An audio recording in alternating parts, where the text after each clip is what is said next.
The Civil Aid Service is a uniformed, disciplined auxiliary force under the government.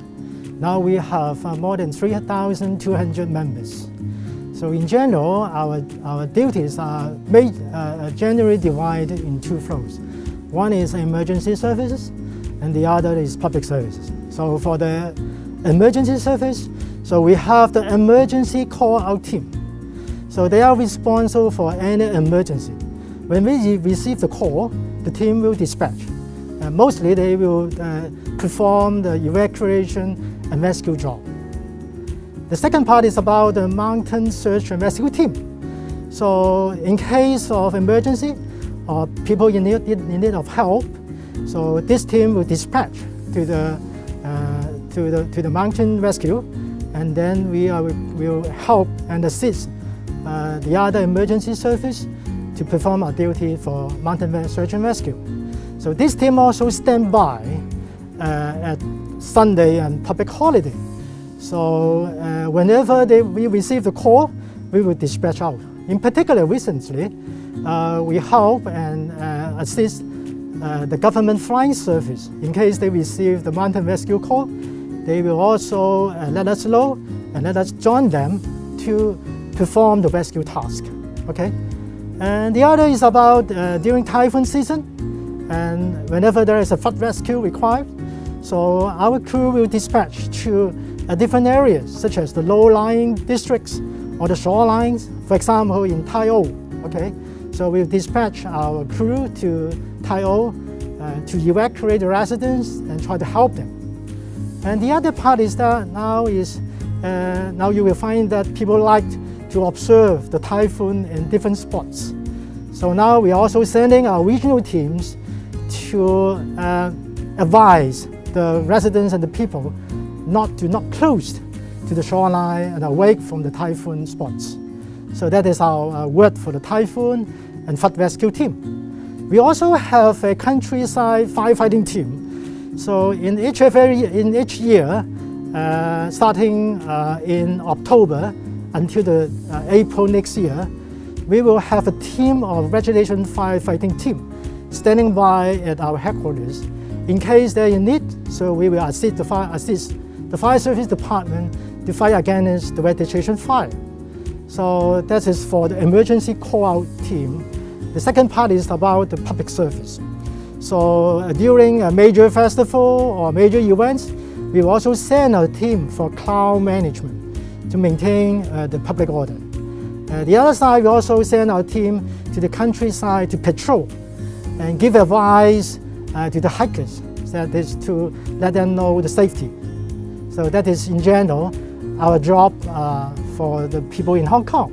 So for the younger generation, we have three folds to train them to be a better people. First of all, it's about leadership. Okay, apart from helping them to learn more about the leadership skill, how to do team management, we also provide outdoor activities such as hiking, or for example, swimming courses, or another camping, to let them know more about their living styles. Apart from that, we also train them on the use of unmanned aircraft systems to tell them how to operate the machine. We also train the youngsters the use about the virtual reality training to let them know how to design the program. The second part is about to train them to know more about the civil responsibility. The CAS also joined with other government departments as well as other organizations.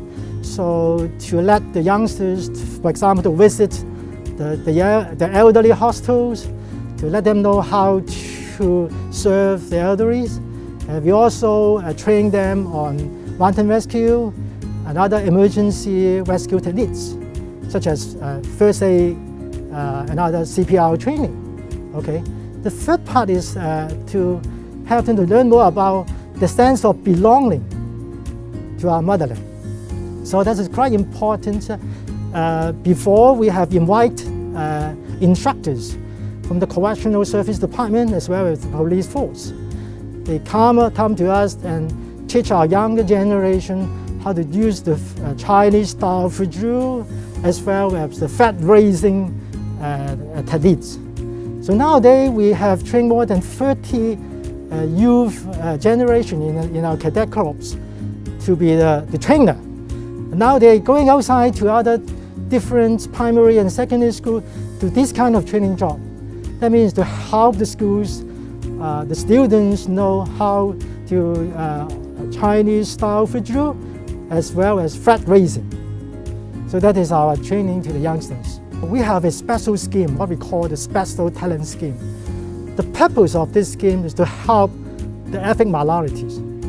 So you may know that due to the language or cultural differences, it may be difficult for the youngsters in the ethnic minorities to integrate in the community.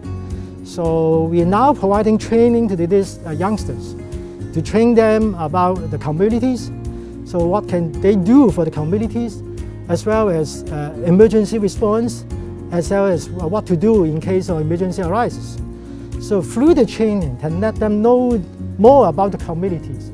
So I think now we have conducted more than 11 training courses to them. And we have now more than 900 trainees